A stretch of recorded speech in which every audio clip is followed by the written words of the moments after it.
Fala galera, beleza? Estamos aqui voltando com o Devaneios Gastronômicos. Vamos voltar aqui com esse Devaneios. Eu participei de um podcast agora há pouco tempo e achei muito interessante esse bate-papo que a gente pode fazer entre duas pessoas sobre a gastronomia. E aí resolvi voltar com Devaneios Gastronômicos para tirar dúvidas da galera, responder perguntas, a gente discutir, bater papo. E eu convidei hoje o Carlos, um grande amigo que trabalha comigo já há algum tempo, para tirar as dúvidas. Ele vive tirando dúvidas comigo, Muitas. Então pode ser que as dúvidas também sejam a de vocês. Ele vai me fazer uma série de perguntas, a gente vai bater um papo e vamos discutir. Bem-vindo, Carlos.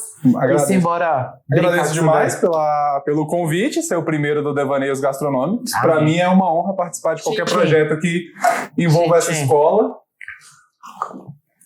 Então eu acho do caralho. Então pra mim é muito bom estar aqui. E como você falou, eu vivo tirando dúvidas, né? Eu trouxe mais algumas hoje, inclusive algumas que não são minhas, são de uma galera que me acompanha você, acompanha a gente. Então quando eu falei que tava vindo pra cá, mandaram algumas perguntas. E outras algumas perguntas bem senhorinhas, porque eu acho que um bom chefe responde todo mundo. Eu não quero saber o que é reação de Mailá, mas quero saber como dar um jeitinho de não deixar o bolo solado. Fechou. Só lembrando vocês que o Devaneios Gastronômicos é patrocinado pela Udiwai. A Udiwai tá aqui, ela faz as pianatoia, faz as formas de ravioli, faz uma série de coisas aqui pra escola lá de Minas. Léo, muito obrigado aí, tá aí na televisão, a logo dele, quem quiser saber mais, @Udiwai. Beleza? É isso então aí. Simbora, vamos aí. Qual que é Simbora. Eu vou abrir uma caixinha de perguntas no Instagram pra galera perguntar um monte de coisa, mas meus amigos só perguntaram bosta. Só perguntaram besteira? Só. Não, eu vim com algumas perguntas sérias. Besteira. Eu te conheço há muito tempo, né? Há muito tempo, assim, 5 anos aí, desde que a gente teve o primeiro contato de conversa mesmo. Antes disso eu acompanhava você de forma profissional. Mas, então eu sei quem é você, eu sei o que você faz, eu sei o que você já fez, mas muita gente não. Então eu acho que pra começar seria legal você me responder quem é Diego Copper. Quem sou eu? Porra, boa pergunta. Boa pergunta. Quem sou eu? Cara, sou um cara apaixonado pela gastronomia, amo o que eu faço, comecei muito cedo, me descobri muito cedo na gastronomia. Então eu comecei a trabalhar com 14 anos de fato, profissionalmente, e de lá pra cá eu tenho me envolvido cada vez mais. Eu tentei desistir algumas vezes, né? Eu tentei sair da profissão algumas vezes, mas eu acho que o universo conspira a favor, né? Então, todas as vezes que eu tentei sair, eu acabei voltando por diversos motivos, pessoais ou profissionais mesmo. Uhum. Mas isso aqui é o que eu amo, velho. Eu amo dar aula, eu amo cozinhar, eu amo fazer o que eu faço e acho que faço muito bem. Você acha que Acho que faço muito bem. Algumas pessoas atestam isso, eu sou uma delas. Você realmente é muito bom no que você faz. Eu acho que por isso você virou esse professor que você é. Você é um excepcional professor. Todo mundo que faz os seus cursos dizem isso e eu tô aqui pra reafirmar isso. É realmente muito bom o que a gente aprende uma vez que a gente tá aqui. E isso me leva a uma outra pergunta que é a seguinte. Você me falou que você começou com isso muito cedo, desde muito cedo dentro da gastronomia. E eu acho que essa pergunta você já respondeu. Acho não, eu vi você já respondendo essa pergunta, por que você foi pra gastronomia. Então a minha pergunta ela é um pouquinho diferente. Por que você é você, Diego Copper? Por que a gastronomia te chamou a atenção? E por que você só se encontrou da forma que você se encontrou aqui dentro? Por que não em uma outra área? Por que nada lhe chamou a atenção como a gastronomia chamou? Cara, eu não sei, é a mesma coisa de você perguntar pra uma pessoa por que você ama uma pessoa? E se a pessoa passa um minuto de silêncio, você entende a resposta. Não tem resposta, entendeu? Eu acho que eu me encantei muito pela transformação da comida, que é você pegar uma comida, pode ser até uma comida meio besta, meio banal, meio simples, e transformar ela numa coisa excepcional, entendeu? Então você pegar um filé mignon, que pode ser simples, né? Você pega um filé mignon que é super simples, super tranquilo de você trabalhar e você transformar naquilo no melhor prato que a pessoa já comeu, apesar dela já ter comido outros filés, outras formas, outros grelhados de filé mignon. É você fazer do simples uma coisa extraordinária, entendeu? Que é uma coisa que eu sinto muito nos jantares aqui da escola. Eu faço muita coisa simples, muita comida do dia a dia, nada muito elaborado, fora do padrão, mas eu faço do jeito certo, com a técnica correta, com a metodologia certa, e as pessoas comem falando que é a melhor coisa que ela já comeu na vida. Pra mim é muito prazeroso. É você fazer um nhoque, por mais que seja simples, e a pessoa comer e falar, cara, o melhor nhoque que eu já comi na minha vida, nunca comi em outro lugar. Porra, isso é foda, isso é muito bom de você escutar. Então é isso que me encanta. Esse é um dos pontos, né? E o outro ponto, velho, é que eu quero ser melhor hoje do que eu fui ontem, como eu disse, né? Eu sempre falo isso nas aulas e nas palestras. Eu quero ser melhor hoje do que eu fui ontem e amanhã do que eu sou hoje. Então eu tenho uma busca incessante, sim, por conhecimento, é uma coisa absurda que eu preciso absorver de conhecimento, e eu acho que isso me faz melhorar cada dia mais. mais. Me faz pesquisar mais, me faz ter mais técnica, me faz ter uma série de coisas que eu acho que é um nível um pouquinho acima do que os outros. Né? Numa sexta, ao invés de ir pra um bar ou pra fazer alguma coisa, eu tô estudando. Trabalho enquanto eles dormem. Entende? Então, enquanto a galera vai fazer alguma coisa, eu tô estudando, eu tô correndo atrás, eu tô querendo melhorar, eu tô vendo um vídeo, eu tô vendo técnica, lendo artigo científico, alguma coisa do tipo. Justo. Pensando nisso também, eu sei que além da gama de gastronomia, você tem uma série de outras habilidades. Então, você vai de costureiro a marceneiro, a pedreiro, né? Você vai São várias coisas, mas o seu principal é o ramo gastronômico. O que me leva a uma pergunta muito interessante, e essa é uma dúvida que eu ainda não tirei com você, apesar de todos os tempos que a gente conversa, mas quem seria Diego Copper se você não estivesse aqui? Sem a gastronomia, se você nunca tivesse encontrado ela, aonde você acha que teria depositado tudo isso que você precisa despejar e absorver? Cara, não faço ideia, porque hoje eu faço tanta coisa, e assim, né, explicando pra galera, não é que eu faço as coisas porque eu tenho prazer de fazer, também tenho, né, mas eu faço as coisas por questão de custo, né, então, a costura, por exemplo, eu comecei a costurar e me envolvi com a costura porque a Jasmine precisava comprar calcinha, e a gente foi comprar calcinha, cada calcinha custava R$100, porra. Aí eu, porra, velho, R$100 cada calcinha é foda. E não era a calcinha que ela queria, porque ela queria uma calcinha de algodão, né? As mulheres vão entender o que a gente tá falando, que não sei o porquê, mas parece que a calcinha de algodão é muito melhor do que as que existem hoje, porque a de microfibra faz sei lá o quê e tal. Tá. E aí, primeiro, a calcinha custava R$100 e não era a calcinha que ela queria. E aí eu falei pra ela, cara, não compra já que você vai gastar. Ela ia comprar 10 calcinhas a R$100, dá 1.000 pila, velho, dá 1.000 conto. Eu falei pra ela, cara, deixa eu fazer uma pesquisa de mercado, deixa eu dar uma olhada no que tem. E aí eu corri atrás de uma máquina de costura, na época custava R$650, R$680 a máquina de costura. A gente tava em Curitiba, num polo de produção de tecido, então o tecido era muito barato. E aí eu comecei a correr atrás e com R$1.000 eu comprei a máquina de costura, todas as coisas que eu precisava pra costurar. Descosturei, sem saber e nunca ter mexido numa máquina de costura. Eu assisti vídeo no YouTube, né, essas coisas de você sempre procurar conhecimento. Descosturei uma calcinha da Jasmine para fazer o molde. Fiz, testei, ela vestiu. Foram acho que 4 ou 5 testes. Ficou apertado em cima, ficou apertado de um lado. Aí eu fui ajustando, achei o que eu queria e eu produzi tipo umas 40 calcinhas, velho. E aí é o que eu falo pra galera. Quando você começa a fazer conta de matemática, quando você começa a fazer conta financeira, aí eu ia gastar, né, a Jasmine ia gastar R$1.000 para comprar 10 calcinhas e ia ter só as calcinhas. Eu gastei 1.000, os mesmos 1.000, produzi 40, claro, tive o trabalho de produzir os 40, mas eu fiquei com a máquina de costura, com os negócios e tal. E aproveitando que eu já tenho a máquina de costura, já comecei a fazer uma série de coisas que eu precisava em casa. Então, um ajuste de uma roupa que rasga aqui, trocar um zíper, e aí você vai fazendo as coisas diminuindo o custo, ou seja, você deixa de pagar para começar a fazer em casa. E com isso eu comecei a fazer tudo. Então, um exemplo muito grande que eu tenho é o armário aqui da escola. Para fazer o armário aqui da escola, o cara cobrou um absurdo. Cara, quanto custa a máquina de solda? Quanto custa os equipamentos? Cara, eu comprei tudo, fiz e ainda fiquei com a máquina de solda que eu acabei fazendo trocentas outras coisas pro meu pai depois, inclusive lá na chácara. Acaba que o meu conhecimento é esse.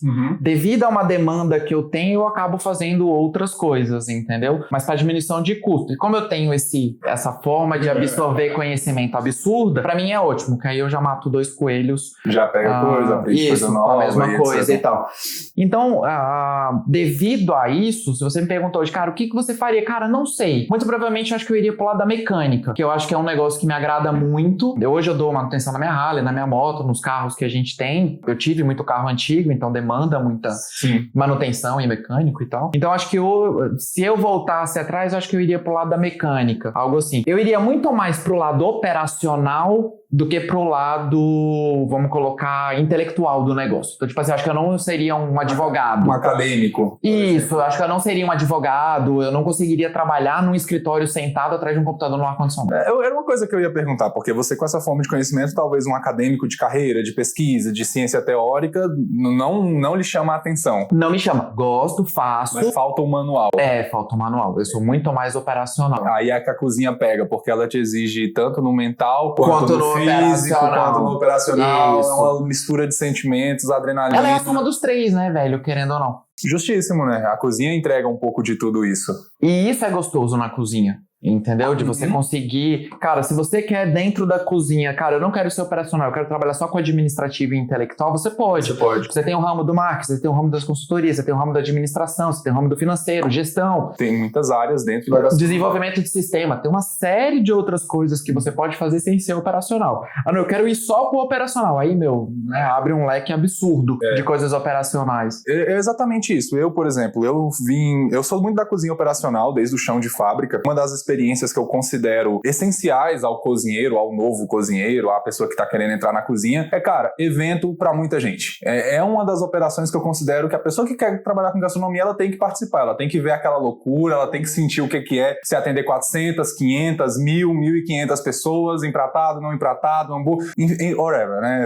Eu acho que a pessoa ela tem que ter essa experiência do baque do muita gente, do muita comida, do negócio assim. Mas você é um cara que tem muito mais experiência que eu, né? Eu acho que 15 anos a mais de cozinha, do que eu. Então, assim, você tem de cozinha o que eu tenho quase de vida. 25 anos você tem de cozinha, eu tenho 26. Então, você tem a minha experiência de vida, você tem a minha experiência de cozinha. Eu faço 26 em fevereiro. De cozinha? Olha aí, ano que vem eu faço 11 de cozinha, né? Então, você tem muito tempo a mais do que eu. De todas as experiências que você já passou, eu sei que você fez várias, do chão de fábrica ao restaurante no exterior, você fez tudo. Qual delas você considera que foi a mais essencial pra você? E qual delas você acha que é mais essencial pra um cozinheiro que tá começando? Qual delas você acha que eles teriam que passar? Cara, eu acho que todas foram muito importantes. Todas foram muito importantes. Eu comecei lavando louça, que eu acho que todo mundo tem que passar por esse processo. Justíssimo, cara. Lavar louça, tem que passar por todas as etapas, independente se você fez um curso ou não. Ah, tá, me formei num curso técnico de gastronomia, foda pra caralho, sei lá, cordon bleu, IESB, qualquer um que seja. Sim. Você tem que começar lavando louça, porque você precisa entender como se lava a louça. Eu acho que a galera pensa que lavar a louça é simplesmente só lavar a louça. Mas não é. Existem técnicas, produtos, formas. Jeito de economizar, você gasta as coisas absurdas, então você se molha inteiro, você faz uma bagunça. Então, assim, pode ser que fique um pedacinho de bombril na frigideira, então você tem que saber como deixa, como não deixa, como tira. O próprio cozinheiro tem que saber tirar, porque acaba ficando. Então, são pequenos detalhes que fazem a diferença na somatória final. Então, começar pela base é muito importante. De todas as experiências que eu tive, eu vou comentar duas que pra mim foi, assim, cara, absurdamente disparadas melhores. A primeira, ter meu próprio restaurante. Eu acho que ter meu próprio restaurante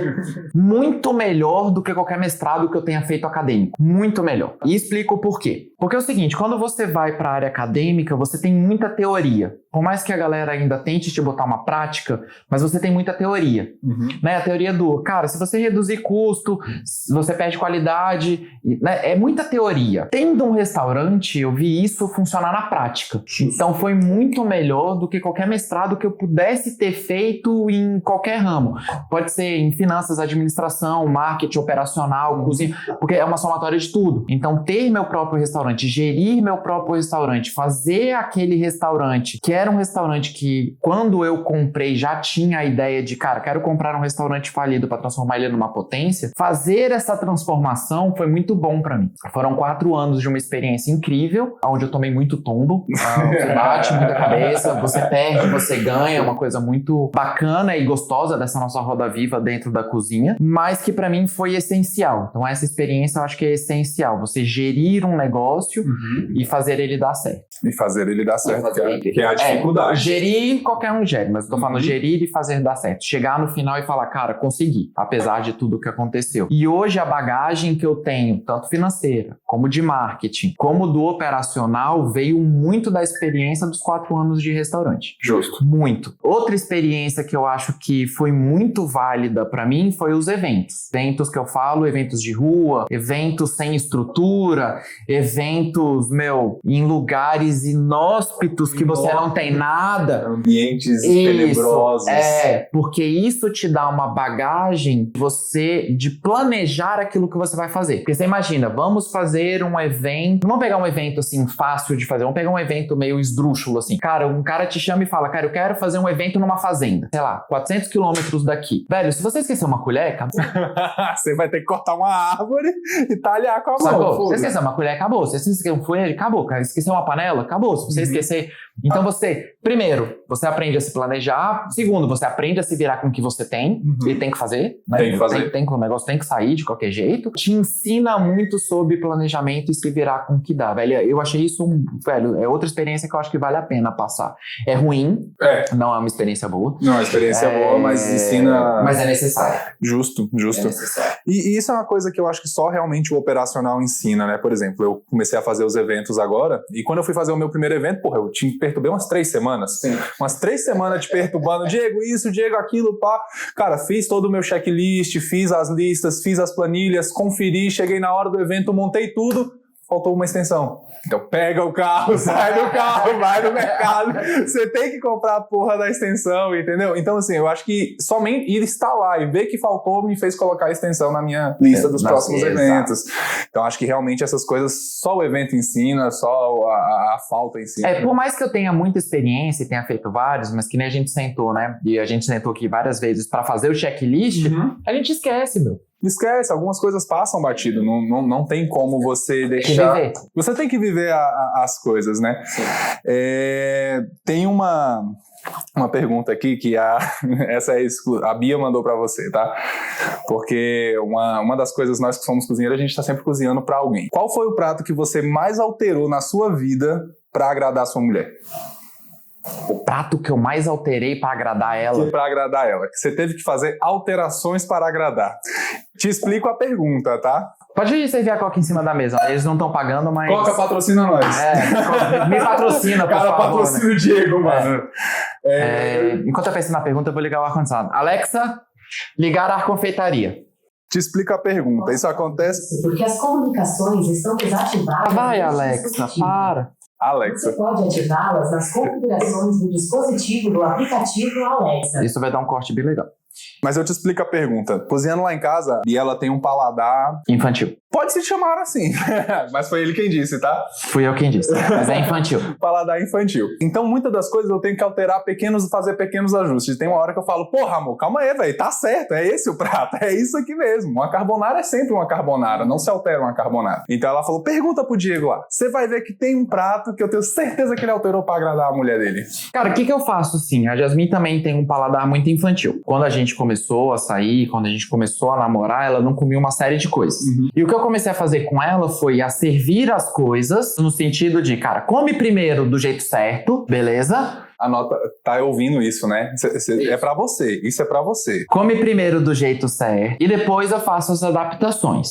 Cara, modificar prato mesmo, eu modifiquei muito poucos pra ela. Porque quando ela comeu do jeito certo... Ela curtiu. Que é uma experiência que eu falo aqui, inclusive no curso aqui, que a galera fala, mas eu não gosto de comer estrogonofe, por exemplo. Cara, vamos comer o que eu faço aqui? Experimente. E a pessoa, porra, mas esse aqui é tão gostoso, eu não sei por que eu não gostava de estrogonofe. É porque o que você comia nos lugares onde você comia não tá sendo feito do jeito certo. Não tá seguindo a técnica correta, não tá seguindo os insumos com qualidade, não tá seguindo nada.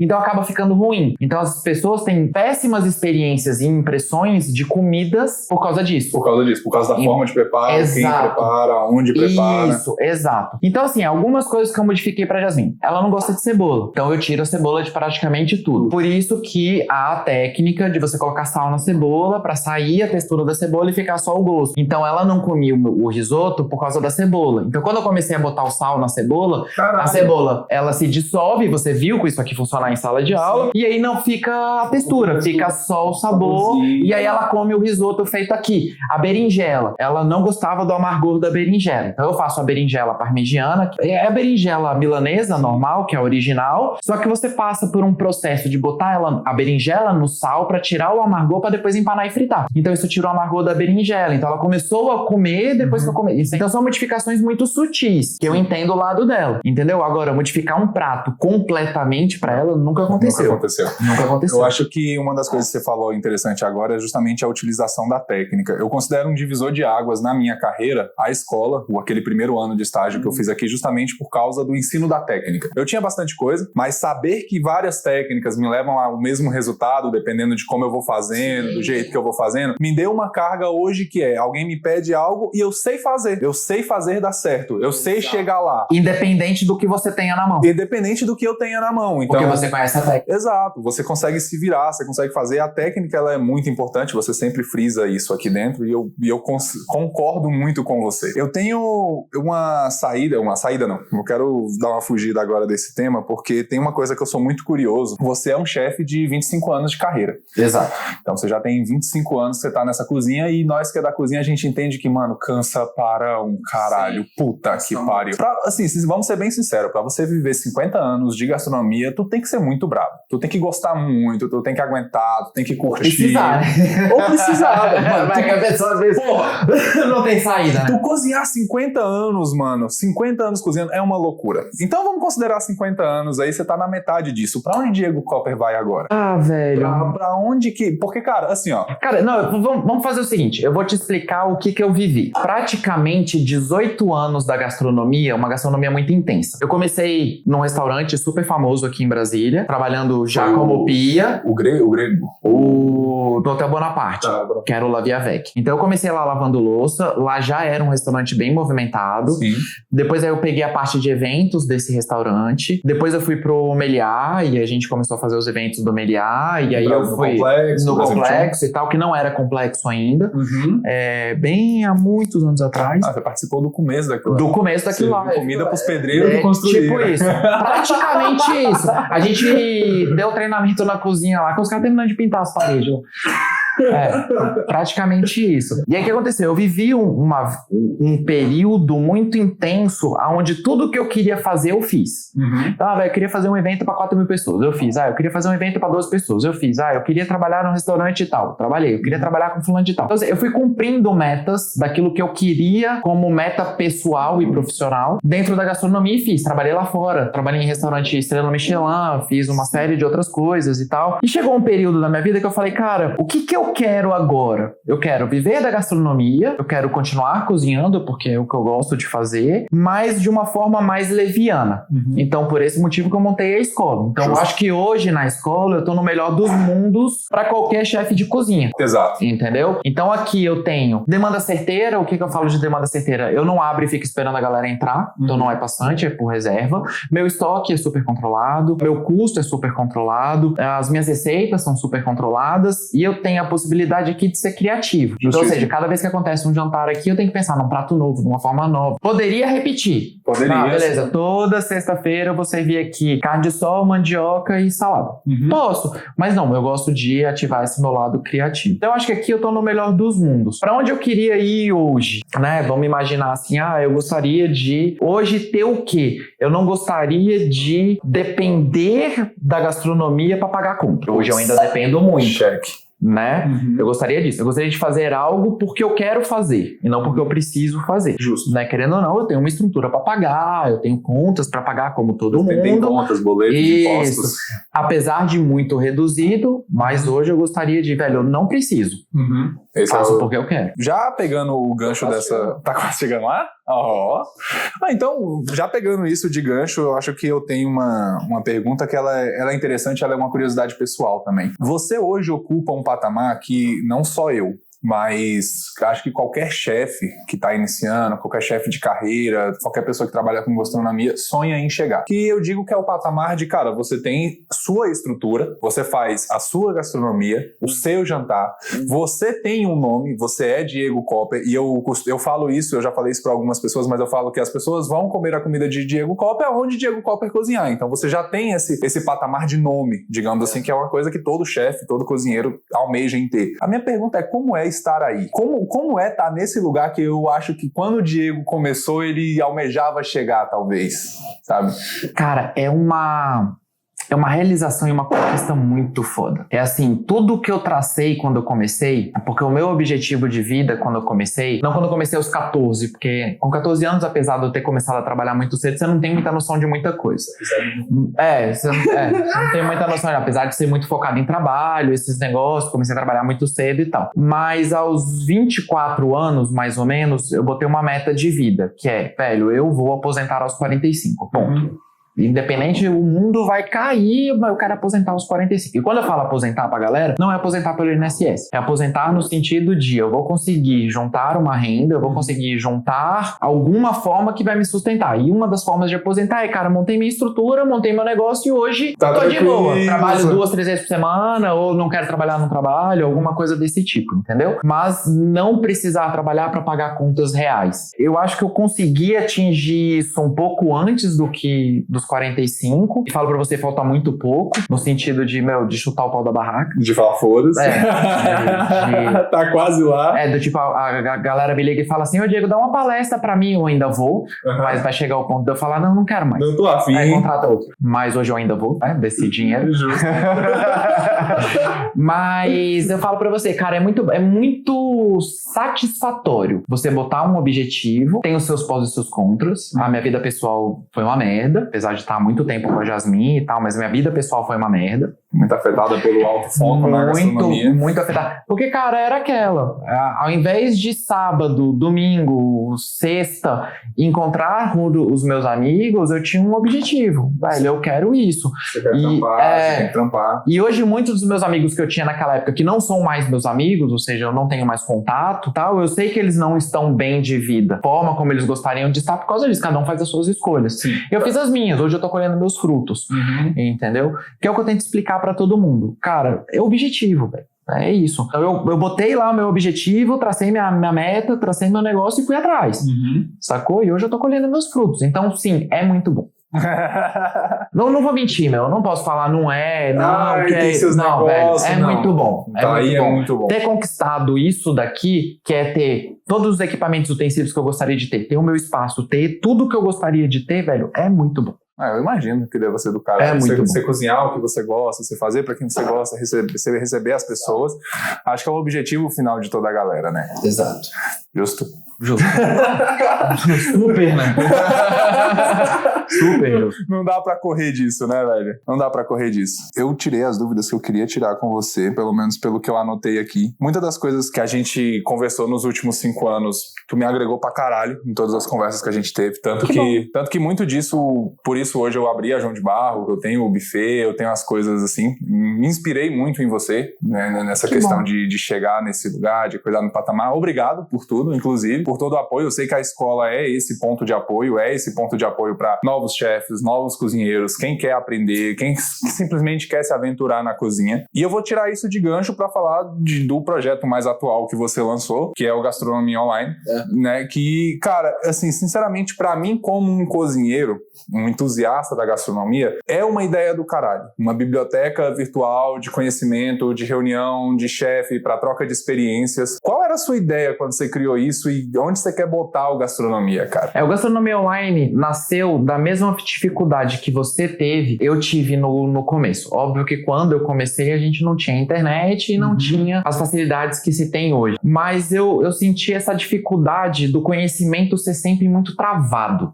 Entendeu? Tipo, cara, eu quero fazer algo e esse conhecimento tá com uma pessoa específica e essa pessoa não quer compartilhar e não quer abrir. Entendo que ela tem que ganhar dinheiro com isso, eu entendo toda essa parte de ganho, mas eu não entendo por que não compartilhar pelo menos um pedacinho daquilo. Aprendi com você que conhecimento bom é conhecimento compartilhado. Então, o Gastronomia Online nasceu disso. Como eu tenho muito conhecimento, eu tenho muita experiência, eu quero compartilhar isso com as pessoas. Cara, não me custa. Eu dou consultoria, eu dou palestra, eu dou aula de finanças. Legal, velho. Mas não me custa ajudar uma pessoa que tem uma lanchonete, que não consegue pagar um consultor, que não consegue ir no Sebrae ou o que quer que seja, que o material que existe hoje é muito ruim, não tem qualidade. Fazer com que essa pessoa comece a controlar melhor o seu negócio. Sim. Entendeu? E disponibilizar isso de graça. Se ela quer me contratar depois, massa. Se ela quer contratar outro, massa. Mas que ela entenda o mínimo. Entendeu? Pra não ser enganado pelas pessoas. Então chega um consultor lá e começa a falar um monte de besteira e ela vai falar, não, isso daqui eu não concordo porque a base é essa. Então pra não ter algum tipo de golpe, alguma coisa assim. E realmente por isso, pra ajudar a pessoa que tá iniciando. Entende? Porque senão é muito ruim, velho. É muito complexo. Então assim, eu quis... Com o projeto do Gastronomia Online, a minha ideia é que ele se expanda mais do que já está hoje, é isso. É que as pessoas busquem ali uma referência para começar.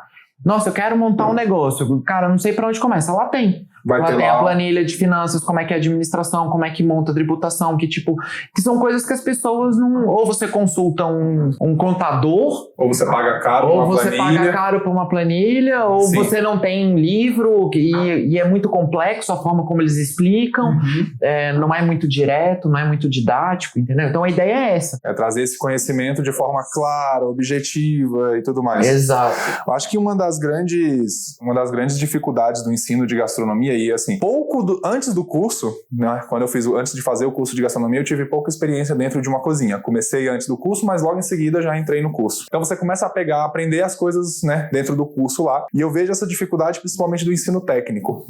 É muito difícil você achar bons professores de gastronomia que ensinam a técnica da forma correta, de forma coerente, sabe? Isso é um problema pelo seguinte: quando eu fiz o curso de gastronomia que eu fiz na Itália, eu já fiz já tardiamente, ou seja, eu já fiz quando eu tinha 25 para 26 anos. Eu já fiz já meio tarde o curso. Mas as pessoas que me ensinaram a cozinhar e eram professores, a maior parte, Sérgio Rafael, por exemplo, um grande amigo, abraço Sérgio, um grande amigo, um cara meu com um conhecimento absurdo, estudou na Suíça, velho, um puta de um conhecimento, teve um restaurante Café Cassis aqui em Brasília durante muitos anos, é um cara que conhecia tanto o operacional real quanto o técnico teórico e era professor do Senac. Ele era um cara que vivia numa cozinha. Então essas pessoas que me ensinavam eram pessoas que tinham vivência, trabalhavam, que tinham experiência, que viviam. Alguma delas com pouco conhecimento técnico para falar nomenclaturas bonitas, mas faziam a técnica sem saber.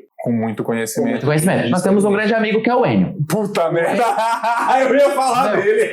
O Enio... Cozinha com fogo, Você pergunta pra ele, velho, o que é brasear? Não sei, mas ele faz. Mas ele faz, ele Você entende? Ele faz muito bem. Ele não sabe a nomenclatura, ele não sabe explicar didaticamente, né? Não sabe o que é energia elétrica. Exato.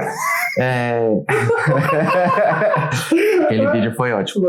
Então, o problema é esse, que essas pessoas que ensinaram a cozinhar antigamente eram pessoas que tinham vivência. O que aconteceu com a gastronomia e os professores hoje? São pessoas que se formaram em gastronomia, fizeram aula com esses caras e que não quiseram ir pro ramo da prática de fato. E aí resolveram dar aula. Só que dar aula sem ter prática, sem ter experiência, sem ter vivido é muito ruim. Você vive só aquele quadradinho normal. Você não tem como dar exemplos, você não tem como dizer, cara, porque eu fiz um evento, isso daqui aconteceu assim, assim, assado. Toma cuidado na hora que você vai moer uma carne por causa disso, disso e disso. Cuidado na hora que você vai segurar uma faca, porque já aconteceu um acidente assim, assim, sabe? Você não tem essa vivência. Então a aula se torna muito monótona e chata. Porque você só tem aquela teoria. E falta técnica. Porque o que a pessoa faz? Ela pega um livro qualquer e lê lá e acha que aquilo é aquilo. Aquilo é uma regra. Justo. Entendeu? Ela não vai realmente... Não tô dizendo que Escoffier não seja o pai da gastronomia. E o livro do Cordon Bleu é foda. Né? Sem dúvida. Muito bom. Mas existe muito mais do que aquilo ali.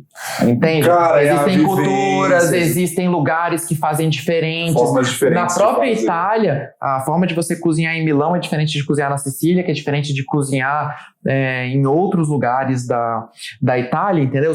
Usa-se a base técnica, mas são formas de cozinhar diferentes, porque os produtos são diferentes, porque o terroir é diferente e assim sucessivamente. Eu não gosto muito da romantização atual que fizeram em cima disso, mas eu gosto muito do conceito de cozinha ancestral, sabe? Aquelas pessoas que utilizam técnicas muito antigas, e eu gosto do termo, mas eu vou dar exemplos mais próximos. Mas, por exemplo, a minha avó é uma pessoa que não tem curso, mas tem muita vivência, cozinha. Então, cara, eu vejo, minha avó é da roça, né, interior do Goiás, então lá tem o costume de comer muita carne de caça, né? Carne de caça, você já entende o que é. A carne de caça, ela tem cuidados específicos para o preparo, para não ficar um gosto forte, não ficar um gosto de mata.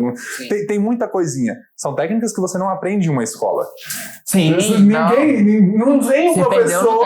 Não ensina. Não tem um professor que vai chegar e vai te ensinar uma forma de tirar o gosto forte do sabor de uma carne de javali. Isso você aprende se você for aprender lá com quem tá fazendo, né? Então tem muito disso. Eu acho que quando você fala da vivência, eu levo muito para esse lado. Falta um pouco das pessoas cozinharem realmente. literalmente, né? Queimarem um pouco a mão no fogão, pra A poder mão, a aprender. barriga, seja no fogão a lenha, seja no fogão a gás, seja no fogão elétrico, falta experiência. Falta a pessoa queimar ali um pouquinho. Eu acho justíssimo, assim. Tem uma coisa nessa gastronomia mais antiga, essa questão de vó, dessa gastronomia ancestral, que eu acho que não tem a técnica, não tem a nomenclatura, não tem a coisa bonita. Mas, cara, tem um desejo de fazer que ficar bem feito no final, sabe? A minha avó, minha mãe, por exemplo, tem muito disso de cozinhar e gostar de ver outra pessoa comendo a comida. E essas pessoas tomam um cuidado tão absurdo, com uma técnica tão delicada, que no final o resultado é muito melhor do que vários desses que a gente apresenta, vários desses que... Cara, eu acho que é uma somatória de coisas. Por exemplo, minha avó passava o dia inteiro no fogão. Italiana, tinha um fogão a lenha em casa, e o fogão a lenha é diferente do fogão mineiro. Porque o fogão a lenha mineiro é aquele comprido, feito de tijolinho. Você bota as panelas. Lá no Rio Grande do Sul, o fogão a lenha é um fogão de ferro mesmo, que ele é adaptado. Sim. Ele não é um negócio, é super diferente. Cara, o tempo que se leva cozinhando, porque o fogão tá ligado o dia inteiro, é diferente. Então assim, vai fazer um ossobuco. Hoje a gente vai fazer um ossobuco, eu preciso usar uma panela de pressão porque haja gás. Sim. Lá não. Minha avó pegava uma panela de ferro, botava lá e deixava 3 dias cozinhando na beirinha do fogão a lenha. Porque ia cozinhando devagarzinho e tudo mais. Biscoito se fazia o dia inteiro. Então dá o tempo de maturação do biscoito, dá o tempo de secagem do biscoito e assim sucessivamente. Então isso se perdeu muito com a pressa da galera querer cozinhar, entendeu? Do tipo, eu preciso entregar logo, eu preciso sei lá o quê, eu preciso reduzir custo porque é energia, porque é o gás, porque é o sei lá o quê. Então muito disso se perdeu. Sim. Uma marinada hoje, que nem se fazia antigamente, né? 8, 10 dias, sei lá, alguma coisa do tipo. Hoje você faz em 24 horas. Porque, justo, a pessoa pega a agulha, mete dentro da carne pra injetar com força, alguma coisa do tipo. Pra poder acelerar o processo e tudo mais. Exato. Tem uma... E falar que dá o mesmo resultado, eu acho que não. Mas quem sou eu pra discutir? Eu fiz uma volta muito grande dentro da gastronomia, eu fui muito longe pra perceber que boa parte da minha base vinha de dentro de casa, né? Uhum. Minha mãe, minha avó, minhas tias cozinhando, muito do porquê eu me apaixonei pela gastronomia, vem de lá. Então, acho que falta esse carinho de olhar pra essa cozinha de casa, pessoal, com esse olhar de, mano, isso é do caralho, né? Sim. Isso é do caralho. A pessoa leva muita técnica. Você já me chamou muita atenção disso algumas vezes. Eu já vi você falando sobre isso. Eu já vi você ensinando outras pessoas sobre isso. Que é o novo cozinheiro querer atingir sempre o público AAA. Sim. Todo mundo quer. A gente quer cozinhar pro público AAA, né? A gente não quer mais fazer o arroz com feijão, ossobuco, saladinha, macarrão bem feitinho para um buffet. Não, a gente quer cozinhar para o público né? Então acho que falta olhar um pouquinho com carinho pro arroz com feijão, pro negócio bem feito, pro negócio de vó, isso pros novos cozinheiros e pros antigos também, alguns também que deixaram isso de lado. Pra todo mundo quer atingir o público ou só o cara top, o cara quer cozinhar com carne de wagyu que veio contrabandeada na calça de um cara que veio dentro de uma mava. Para. E eu acho que o conhecimento técnico, ele é muito mais você pegar um ingrediente de não tão qualidade, mas saber preparar ele pra ficar do caralho. A diferença entre um puta de um chefe de cozinha e um chefe de cozinha medíocre, a diferença. O chefe de cozinha medíocre, ele só vai trabalhar com ingredientes de qualidade. Cara, com ingredientes de qualidade você entrega qualquer coisa. A não ser que você seja muito ruim. Entendeu? A não ser que você seja muito ruim. Tipo, se você pegar um bom salmão, é só grelhar, meu. Acabou, não tem erro. Tem o que fazer. Entendeu? Agora, um chefe de cozinha que se destaque e é excepcional é o cara que vai pegar um peixe que, ninguém conhece, que ninguém come porque ele é muito ruim. Pode ser que ele seja duro, pode ser que ele tenha fibra, pode ser que ele tenha muito espinho, o que quiser que seja, mas que ninguém consome por causa disso. Não é um peixe comercialmente falando. E eu transformo nisso numa puta de uma receita. Num puta de um prato. É isso que está transformando a Europa hoje. O que está acontecendo na Europa hoje? Porto de Gênova e vários portos ali na Itália fazem pesca. E pesca por rede, pegou na rede e já era, meu. Morreu, tá lá. Acabou. Então, quando eles voltam pro porto, eles estão jogando muito peixe fora porque não é comercialmente vendável. Só os que eles já conhecem. Só o que eles já conhecem. Os peixes normais que já se consomem e são vendáveis. Então, muitos chefes de cozinha na Itália estão indo nesses portos, pegando esses peixes que estão sendo descartados e levando para a cozinha, levando para laboratórios internos para fazer testes para transformar esses peixes em peixes ou receitas extremamente agradáveis e gostosas. Olha que foda que é isso na gastronomia. Você entendeu? Então, ou seja, eu quero reaproveitar tudo de ponta a ponta. Sim.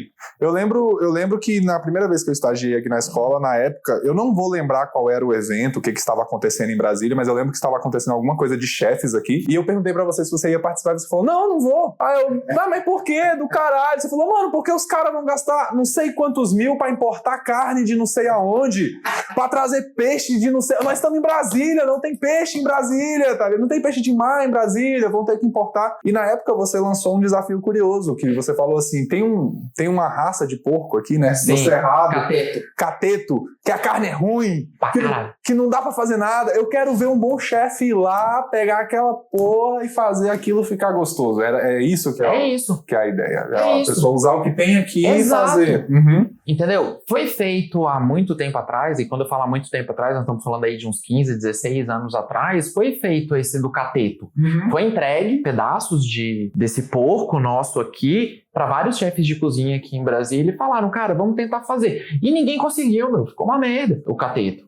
Entendeu? Porque é uma carne ruim, mas, cara, você tem que entender a técnica e fazer e desenvolver isso. Foi feito um evento que acabou não indo pra frente aqui em Brasília, que era a gastronomia nossa ancestral, né? Ah, a gastronomia ancestral do Brasil. A nossa gastronomia ancestral, querendo ou não, nos primórdios é indígena. É indígena. Certo? Sim. Quando os portugueses chegaram aqui, só tinha índio. Só tinha índio. Então a nossa gastronomia, ela é indígena. E aí fizeram esse negócio, cara, não, gastronomia indígena, porque a gente vai fazer gastronomia indígena. Eu falei, cara, muito legal a ideia e o conceito. Acho, sensacional a ideia e o conceito. Mas foi feito da forma errada. Por quê? Se a gente parar pra pensar, o que é a gastronomia indígena? A gastronomia indígena, ela não tem tempero. Ela não tem sal, ela não tem pimenta, ela não tem manjericão, ela... né? É só a coisa que tava ali para se comer. Seja a mandioca, seja o peixe, seja uma carne assada, cozida, alguma coisa do tipo. Mas não tinha temperos. Então hoje, pra gente, é uma gastronomia muito ruim. No sentido de sabor. Concorda comigo? Mas tecnicamente falando, é uma coisa muito legal da gente explorar. Sim. Por exemplo, os índios usam as cinzas da brasa como sal. Pra poder dar o tempero. Exato. Que interessante, cara. Entendeu? Então existe uma técnica para isso, existe uma forma que eu acho que se a gente fosse falar, vamos falar de gastronomia indígena, vamos, cara, vamos trazer essa ideia de volta e vamos dar essa experiência para a pessoa. Para ela reexperimentar o que deveria. Você já comeu um peixe assado numa folha de bananeira sem tempero nenhum e depois temperado com cinza? Não, mas eu gostaria. Queria saber qual que é o gosto. Pô, isso é legal. Sim. Entendeu? Então, quando a gente fala que nós vamos voltar ao ponto de origem, é disso que eu tô dizendo, entendeu? Então, o que nós temos aqui em Brasília, por exemplo, aqui no Distrito Federal, em termos de peixe? Nada, pô. Não tem, não existe, né? Estamos no meio do cerrado. Não, a gente não tem peixe. O rio, imagino eu, pode até estar errado aí, se alguém tiver aí, comenta e me corrige. Fala a informação errada que dá hate da... É bom. Aconteceu há pouco tempo. Mas eu não dei a informação errada. A pessoa só não viu tudo. Assistiu só os 3 primeiros segundos. Mas o rio que a gente tem aqui perto, que é o Rio Araguaia, o Rio São Francisco, são rios que demandam peixe, cara, já não é mais Distrito Federal Goiás. Entende? Não é. Então, assim, peixe aqui a gente não tem. Eu tenho uma grande aversão, e essa aversão cresceu ainda mais depois que eu trabalhei com você, que é a aversão do Noite da Gastronomia Brasileira, cardápio, risoto. Risoto nordestino. Risoto sulista, tá ligado? Risoto pernambucano. Isso me mata. Caralho, mano, a pessoa não tem a curiosidade de pesquisar a gastronomia local do que vai fazer, antes de pelo menos botar a nomenclatura. Falta cara. conceito, porque o cara quer atingir todo mundo. Entendeu? Ele quer atingir de novo o público e quer pegar todo mundo. Não dá, meu. Pega o seu nicho, pô.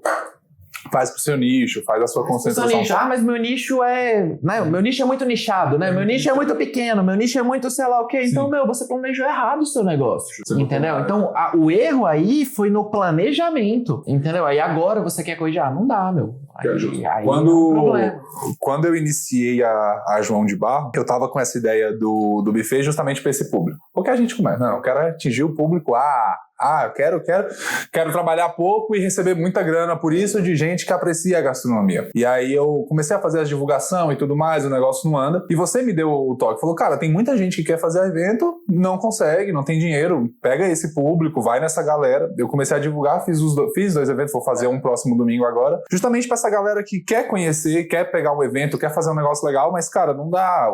O serviço de buffet, a galera tá querendo todo mundo pegar o público Então apresentam outro tipo de serviço, um outro tipo de ideia. Uma das coisas que me incomodou e que eu vi que as duas pessoas para quem eu fechei e fiz evento falaram a mesma coisa, que é cara, você teve um cuidado de chegar e perguntar o que nós queríamos no nosso evento. Sim. Você não chegou engessado e falou, eu tenho isso. Não, o que você quer servir? E vamos ver como é que eu posso fazer isso. Acho que falta muito pro cozinheiro hoje em dia também entender essa parte do público, do que o público quer, do que ele pode servir pro público. Ou você acha que o público hoje tá mais chato do que já foi um dia? Qual é o rolê? Hoje o problema é de quem vai executar, porque não sabe. Não é o público. Porque não é o público. Esquece o público. O público muda, o público... Eu entendo toda essa parte o consumo como nós temos, ele muda ao longo do tempo. O cara que consumia em loja agora começou a consumir online. Mas o consumo em si, o produto que ele consome, muda muito pouco. Minha visão. Então hoje o maior problema é que quem executa não sabe, entendeu? O cara aprendeu a fazer filé ao molho madeira, arroz com brócolis, peito de frango com molho de mostarda e mel. Arroz pilaf, salada. Isso. Uhum. Ele aprendeu a fazer isso. E ele sabe executar isso. Ele não sabe que com a estrutura que ele tem... Dá pra fazer muita outra coisa. Dá pra fazer muita coisa. Entendeu? Então, ele não sabe. Sim. Ele não tem esse conhecimento. Uhum. Então, ele prefere ficar aqui, porque ele tá numa zona de conforto. E gravei agora, né, ontem, o videozinho falando que tudo bem, velho, você tem que começar pelo beabá, começar pelo básico, e tem que começar assim mesmo, cara, vou pelo seguro, que é o arroz, é o sei lá o quê, papapá, essa é a minha segurança, fiz 1, 2, 3, pô, tá massa, agora vamos melhorar um pouquinho, vamos dar uma evoluída, e sabe... E hoje ter o conhecimento eu tenho uma estrutura e eu consigo te atender com praticamente qualquer coisa, pô, o cliente... E tudo bem, tem clientes que não sabem o que quer. Existe, tem cliente. Existe. Se você abre muito a gama, se você dá muitas oportunidades para a pessoa, cara, às vezes ela não sabe escolher. E é um problema de pessoa, né? Não de uma pessoa em específica, mas da humanidade em si, como o ser humano pensa. Sim. Mas se você chega para ele e começa a orientar, começar a fazer perguntas básicas. Entendeu? Do tipo, o que você gosta de comer? O que é uma dos atendimentos que eu fiz agora no casamento, inclusive o que eu vou fazer agora no domingo, que é o da Malu, eu abri a conversa com ela justamente falando isso. Cara, você vai casar e tal, o que vocês gostariam de servir no casamento de vocês? O que vocês saíam pra comer? Aí ela começou a falar, um casal da igreja que saía pra comer lanche, que comia hambúrguer, que comia pizza, jantinha, e ela quis trazer toda essa ideia pro casamento dela, e quando eu apresentei o cardápio pra ela, ela falou, velho, é isso, era justamente isso que eu queria. E ficou um casamento temático. Mas todo lugar que ela ia fazer o orçamento, os caras falavam, velho, é arroz, é brócolis, filé ao molho madeira, frango com molho mostarda e as saladinhas, tá ligado? Eu falo, gente, eu fui fazer recentemente, dar um apoio num evento. Às vezes fica mais barato o custo e mais fácil de produzir. E mais fácil de produzir, né? Se você pega uma pizza, por exemplo, para produzir uma unidade de pizza, é barato. Né? Você tem o trampo de fazer. Você dobra a massa, mas é um negócio barato de fazer. Então, a pessoa não vê isso, né? Então, em vez de fazer comida, filé ao molho madeira, macarrão... Vai ser lanchinhos de entendeu? Super tranquilo, mas ninguém teve a curiosidade de perguntar. Só que quando a gente vai falar com o chefe, com o cozinheiro, principalmente quem já tá no mercado há um tempo, a desculpa é sempre, mano, o público tá muito difícil. Não. O público tá impossível. Hoje em dia as pessoas não sei o quê. E eu acho que, na verdade, falta muito do tato do próprio cozinheiro, de saber o que o público tá buscando. Falta um estudo sobre marketing, falta um estudo pra pessoa, né, que tá sendo operacional. É porque as pessoas montam um buffet só por montar. Ela copia o de alguém, entendeu? Não faz com uma ideia própria. Bom, você mesmo, compartilhando coisa com você daqui da escola. Daqui da escola, é verdade. Você sabe disso. Sim. A pessoa copia. Beleza, copia. Mas ela copiou e tá engessada. E eu consigo mudar o tempo inteiro. Eu consigo mudar, Eu acho que essa é a diferença de uma ideia quando ela nasce própria, né? Você não copiou a ideia de ninguém. Sim. Hoje em dia, se me perguntam por que a João de Barro é a João de Barro, eu sei explicar porque a João de Barro nasceu de mim. Eu vi ela, eu vi a construção dela. Quando você só copia de alguém, acho que você perde esse time, você não sabe o que você faz, para quem você faz, o que você quer fazer, então você fica mais um. O grande problema, Diego, desse mais um, desse buffet que copia, desse cara que faz de qualquer jeito, é que esse filho da puta é meu concorrente e tá cobrando, é igual aquela, lembra quando a gente tentou falar das marcas? O cara, você vai fazer um custo de uma lasanha que ao quilo sai o que é? 50 e pouco? O quilo não, sai a 29 a porção de 700 gramas. 29 a porção de 700 gramas. Você vai tentar colocar isso no mercado, tem um cara vendendo 700 gramas por R$13, porque não calculou, não fez curso, não fez com qualidade, e tá lá. Paciência. Desculpa, meu, paciência. Entendeu? Esse é o conselho, paciência. Paciência. Não tem como evitar esse cara. Não tem como evitar, é paciência. Você tem, e aí teoricamente falando, o lado mais educacional, né, vamos colocar assim, de dentro de sala de aula, teoricamente você teria algumas saídas, né? Você tem a saída do tipo, você põe mais barato, mesmo tomando prejuízo pra quebrar o cara, e aí você fica sozinho no mercado. Você sabe que você não tá sozinho, né? Não. Tem mais gente, Exato. então isso é muito difícil de acontecer, mas é uma possibilidade. É você mostrar pro seu cliente que você entrega algo de qualidade melhor, ou você tem a possibilidade de, velho, não vou mais por essa veia, espera isso morrer e depois você volta. Existe uma teoria do cara que vende guarda-chuva na rodoviária, que é uma coisa que a gente dá muito em sala de aula, em palestra. Então, assim, existia um cara só, imaginando que na rodoviária existia um cara só que vendia guarda-chuva. Ele pagava R$1 no guarda-chuva e vendia assim. No dia que chovia, ele vendia 10. Só que ele sempre levava 10 guarda-chuvas por dia e ele não queria voltar para casa com guarda-chuva. Se ele levasse 10 guarda-chuvas e não chovesse no dia, ele fazia uma promoção e vendia 3. E aí ele continuava ganhando dinheiro, porque ele não queria voltar para casa com guarda-chuva. Se chovesse, ele subia para 10, porque aí fica mais escasso, mais gente demanda, e ele só tinha 10. Sim. E ele começou a ganhar dinheiro, e ele começou a pagar a faculdade dos filhos, trocou de carro, comprou apartamento, vendendo guarda-chuva. E aí uma outra pessoa falou, pô, muito interessante, vou começar a vender guarda-chuva também, e começou a fazer a mesma coisa. Só que agora, ao invés de 1, são 2. Ao invés de 10 guarda-chuvas, são 20. Sim.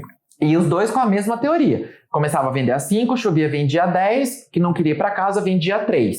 E os dois compravam por R$1. E aí, um terceiro cara falou, pô, legal, quero isso também. Só que agora são 30 guarda-chuva, 3 pessoas vendendo, já não vende mais a 5, começa a se vender a 4. Sim. Quando chove, não vende-se mais a 10, se vende-se a 8. E quando não chove, ao invés de vender a 3, o cara começa a vender a 2, mas mesmo assim todo mundo ganha dinheiro porque comprava é R$1.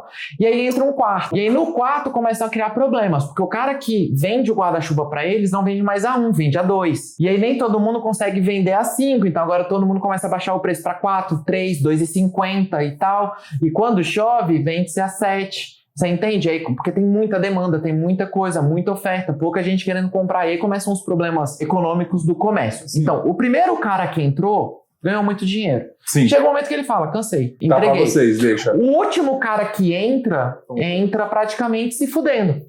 Já entra tomando prejuízo. Já entra tomando prejuízo, achando que isso vai ser um negócio no futuro. Só que acabou, já banalizou aquilo ali. Não tem mais volta, entendeu? Porque mais gente vai entrar, mais gente, sabe? Sim. E aí começam as ideias, vamos colocar assim, gourmets. Aí o guarda-chuva gourmet que abre sozinho por Que é Wi-Fi, colorido, que tem tem sei lá o apito. quê. Exato. Uhum. Entendeu? Aí começam essas ideias. É assim que funciona o comércio. Então você precisa só entender aonde você tá nessa brincadeira e se estabelecer.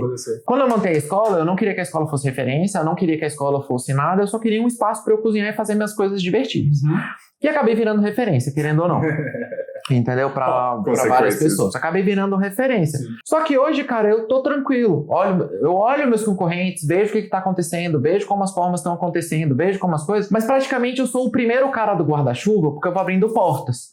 Entendeu? Justo. Tipo assim, ninguém tinha o curso como eu tinha. Aí eu montei o curso, aí agora todo mundo Agora quer todo mundo ter. quer fazer Aí o ninguém mesmo. tinha o negócio online. Aí eu montei, agora todo mundo quer. Porque apesar do gastronomia online ser muito novo, eu já faço o online há muito tempo. Você já tem o site, daí, o seu site. O meu site, com os cursos online para atender os próprios alunos, já tem Sim. muito tempo. Então, assim, começa-se a todo mundo se mover nesse sentido. Então, cara, no começo é ruim, real. Você vai passar um tempo aí de aprendizagem. O que eu falo pra você, velho, mantém sempre a mesma linha. Deixa o cara ficar doido e vender sei lá, hoje você cobra R$100 por pessoa no buffet, o cara tá cobrando 80, beleza, meu. O cara cobra 80, veja, mas eu te entrego isso nessa qualidade. Porque a pessoa vai fechar o evento com ele a 80 e vai ter uma péssima experiência. Depois ela volta. Demora, mas volta. Mas você tem que estar Porque estabelecido. o que acontece? Essa pessoa que casa com ele numa experiência ruim, ela nunca nunca mais vai indicar ele pra fazer. Justo. E quem participa também não vai Gostar da querer ideia. e tal. E aí a pessoa vai votar, cara, mas a gente conversou com uma pessoa lá e testa com ele, aí pronto. Aí. Então esse tempo de vir demora muito. Sim. Entendeu? Quando eu tive um restaurante, que eu fiquei com ele 4 anos, eu senti isso do 3º pro 4º ano, porque as pessoas que foram a primeira vez no meu restaurante tinha muita reclamação. Mas reclamações, vamos colocar assim, normais, entre aspas. Aí a pessoa ia em outro restaurante e voltava no meu. Aí ela falava, não, esse seu restaurante é foda, Seu mas restaurante aquele é foda. restaurante que é ruim. Fato, uma das coisas que eu aprendi com você aqui foi que a técnica, ela faz isso. Quando você faz uma comida com a técnica certa, a pessoa sente a diferença quando come uma que não é feita. Exato. Eu vi um exemplo disso na prática quando eu trabalhei no Saus, no Guará, que foi na parmegiana. Lá eles faziam uma parmegiana, eu levei daqui a técnica da inglesa, do empanado, do congelamento. A gente começou a fazer uma parmegiana técnica, na técnica correta, e realmente começou a ir clientes voltarem por causa da parmegiana. Sim. Tinha um cliente que ele ia todo sábado, a gente não fazia parmegiana no sábado, ele era do executivo. Ele ia no sábado e falou, não, eu pago a mais, não tem problema, mas eu quero a parmegiana de vocês, porque ninguém faz a parmegiana como vocês fazem. E eu sei disso porque eu só como parmegiana. Então, assim, a técnica diferenciada, ela diferencia, né? Ela demora. Demora a dar esse retorno. Demora, exatamente por isso. Porque a pessoa come um aqui, ela sente a diferença e não sabe o que é. E aí depois ela vai comer em outro lugar. Aí depois ela vai comer em outro lugar, porque ela começa a comer em vários lugares, para depois voltar para você e ser o cliente fiel. Então esse tempo demora, esse ciclo. Você tem que dar esse tempo ao cliente também. Exato. Uma pessoa que fez um curso, vamos falar da escola, uma pessoa que fez um curso em outra escola, ela teve aquela experiência, entendeu? Então a referência de escola é aquela. Quando ela faz um curso que seja um curso rápido aqui, de 3 horas, quando ela vê a qualidade que a gente entrega aqui, ela já sente a diferença. Sim. Mas ela ainda testa em outros lugares. Antes de voltar. E aí ela volta e acaba fazendo o curso longo aqui, porque ela vê que nos outros ela não aprendeu. Não fez aquela fidelização e tudo mais. E uma das coisas que você ensina aqui é muito a base técnica, né? Isso eu acho muito legal. A pessoa que faz aqui, ela sai daqui aprendendo, ela sabe cozinhar. Ela sabe cozinhar. Ela não sabe reproduzir receita. Ela sabe cozinhar, não sabe reproduzir receita. Eu acho isso muito legal. Pegando esse exemplo do que você falou agora do primeiro vendedor de guaxiúba, a galera que acompanha, há uns anos atrás a gente teve um boom do movimento gourmet, né? Tudo era gourmet. Sim, né? teve vários. Tudo era gourmet, tudo era gourmetização. Acho que o grande problema disso é que, assim, você falou que teve vários, eu peguei especificamente o último, que pegou muito a área dos hambúrguer, que todo hambúrguer virou gourmet, né? O podrão de esquina agora era o podrão de esquina gourmet. E aí agora que esse movimento acabou, que a galera viu que não vale a pena pagar R$60 em um hambúrguer, que é pão, carne, queijo, a galera tá tentando voltar, mas, mano, tentaram se estabelecer em um mercado que não é deles, né? Eu vi, inclusive, vários memes assim, você nunca vai comer tão mal quanto numa hamburgueria que se vende como gourmet. Aquela do latão preto com branco alto, tá ligado? Você não vai comer mal, você nunca vai comer tão mal quanto você vai comer num lugar daquele, né? Eu acho que é muito disso da galera que não tem a identidade, viu o movimento acontecendo, viu que quem se chamava de gourmet cobrava mais caro, tentou acompanhar, não entrega a qualidade necessária e quebra. A gente viu isso com muita coisa, com o sushi, com a paleta, com o hambúrguer. Muita coisa, paleta, sushi, tudo. E aí eu falo pra você, quem é que tá mais tempo no comércio como empresa aberta? Não é o cara que fez isso. É o cara que faz o básico. Faz o básico, que tá lá todo dia. Os restaurantes, as lanchonetes, as lancherias que estão há mais tempo abertos e atendendo, é quem manteve e ficou sempre na mesma linha, meu. Beleza, porque ele sabe que o cliente... não, agora a galera quer comer o cachorro quente gourmet. Beleza. Teve barraquinha de cachorro-quente que perdeu o movimento. Mas ela falou, cara, a minha essência é essa, o meu negócio é esse, minha parada é essa. Aí tem esse movimento que ela perde, ela tem que se sustentar, mas que volta. Porque a galera vê que lá sempre foi bom. Exato. Sempre foi bom. Nunca perdeu a negócio. Exato. E a galera volta. Então isso é cíclico. E o bom é isso, é porque quando volta fidelizado. Aí acabou. Então, você tem que se manter na linha e aguentar esse tranco. Por isso que é muito importante ter planejamento, capital de giro e essas coisas, pra você aguentar esse tranco, porque quando volta, acabou. Aí o cara tá fidelizado porque ele sabe que você é bom. Sim. Porque ele sabe que o seu produto é bom. Entendeu? Então você tem que aguentar. Cara, pensando, você é um cara que já abriu empresas, fechou empresas, muitas vezes, acredito eu. Algumas vezes, vamos colocar 18. assim. Abriu e fechou exato. 18 vezes para ser Abri e exato. vendi, não fechei, mas abri e vendi.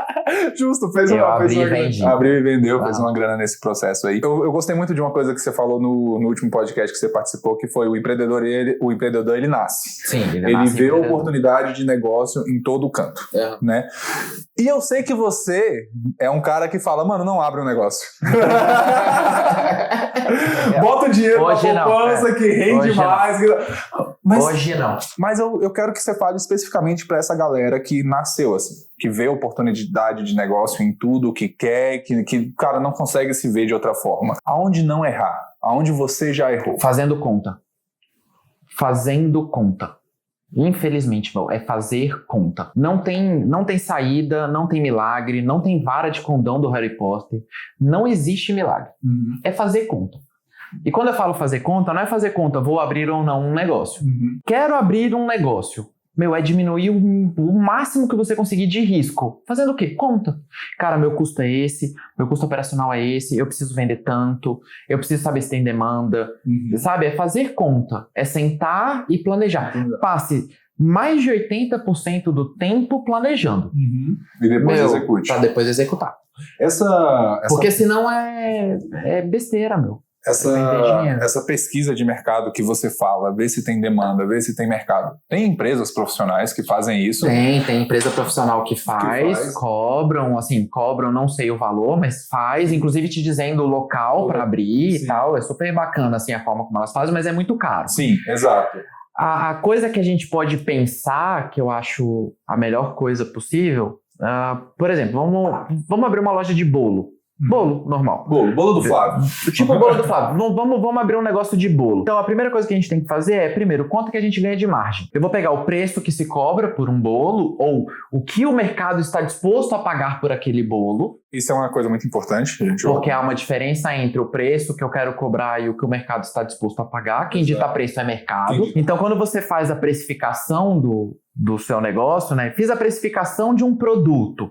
Eu preciso saber se está dentro ou se está fora do que o mercado está disposto a pagar. Essa é a primeira coisa. E para você saber quanto que o mercado está disposto a pagar, é só pegar na internet. Quanto que se cobra, ou quanto que custa, ou quanto que, né, você como consumidor, para você saber o que está acontecendo e o quanto está sendo vendido. Mas o preço de venda menos o preço do CMV, que é o preço do custo variável, o preço só dos produtos. Esquece água, luz, internet, essas coisas. Então, cara, a gente vai pegar essa margem e vamos ver assim, se eu fosse alugar um espaço, quanto que eu pago de aluguel? Eu pago R$5.000. Quantos bolos eu preciso vender só para pagar o aluguel? Aí começa a brincadeira. E aí começa a brincadeira. E aí você começa a fazer conta de matemática. Eu preciso vender 3 bolos por dia. Cara, tem demanda para 3 bolos por dia? Será que eu consigo vender 3 bolos por dia só para pagar o aluguel? E aí você começa a fazer essa brincadeira. Entende? Sem precisar pagar uma empresa para isso, né? No outro podcast eu fiz um outro exemplo sobre restaurante, né? Sobre ticket médio e tal. Mas vamos falar sobre bolo, que eu acho que é o que todo mundo... Até para fazer em casa, né? Pra fazer em casa. E aí, cara, eu tenho demanda para produzir essa quantidade de bolos, eu tenho estoque, eu tenho forma como controlar isso. E aí você vai pontuando isso tudo. Se tudo isso der check, ou seja, ok, consigo, ou seja, tem, ok, sei lá, ok e tal, mete bala. Dali. Vai embora. Entendeu? Porque você diminuiu o risco. E aí você facilita a forma de trabalhar. Mas hoje eu falo, planeje e faça conta. Fazer contas é o básico conta, de o básico do básico. É aí que você começa uma empresa. Exato. Não, justíssimo. Essa coisa de fazer conta é muito importante. Eu lembro de um restaurante que eu trabalhei, fui contratado, inclusive, no restaurante para justamente ver essa questão das fichas técnicas, precificação e etc. E eu lembro que lá na época eles faziam uma tábua de coxinha, que era uma das coisas que saía absurdamente, assim, tinha muita venda. Mas quando a gente batia a ficha técnica, ela era vendida a 35 na época e nos custava 48 para fazer, porque ela era de rabada, né? Então, isso é uma coisa de conta muito interessante, eu aprendi isso com você me deu essa dica na época, que foi, Diegão, o pessoal tá cobrando tanto porque acha que o ossobuco é a carne mais barata que a gente tem. Só que no final, depois que a gente cozinha o ossobuco, que tira todo o osso, com o que se aproveita, ela se torna a carne que é mais cara do restaurante, inclusive é 2 vezes mais cara que o filé mignon. Quando você faz o fator de correção, fator de cocção, perda, desperdício, você você perde muito. Na época eu acho que a gente calculou, deu 72% de perda do osso, entendeu? Então, porque perde muita água, perde muita gordura, perde o osso. você aproveitava o mínimo. Então, assim, só que aí que tá, o restaurante já tinha errado nessa conta, já vendia errado, não dava mais pra você corrigir o preço, porque o mercado não absorvia. Exato. Você vendia a 35, como é que de repente você começa a vender a 70? O mercado não vai comprar, não vai pagar. Então, assim, na época, o dono do restaurante optou por aumentar pra, se eu não me engano, 42. Ele tomava prejuízo, mas não deixava de vender o prato que mais chamava a gente, a entrada que mais chamava a gente. Vamos fazer o seguinte, eu te respondo essa pergunta, anota ela aí. Sinto muito. Ó, ela tá falando aí. Anota essa pergunta aí. A gente vai responder em outro podcast, porque esse aqui já tá ficando longo. A gente vai montar de novo, semana que vem a gente grava de novo, aí a gente responde essa pergunta e fala por mais, eu acho que 1 hora que a gente já tá gravando. 1 hora que já tá aqui. gravando, então a gente continua numa próxima. Continua numa próxima. Então eu vejo vocês no próximo Devaneios Gastronômicos e fica ligado aí. Falou! É nóis.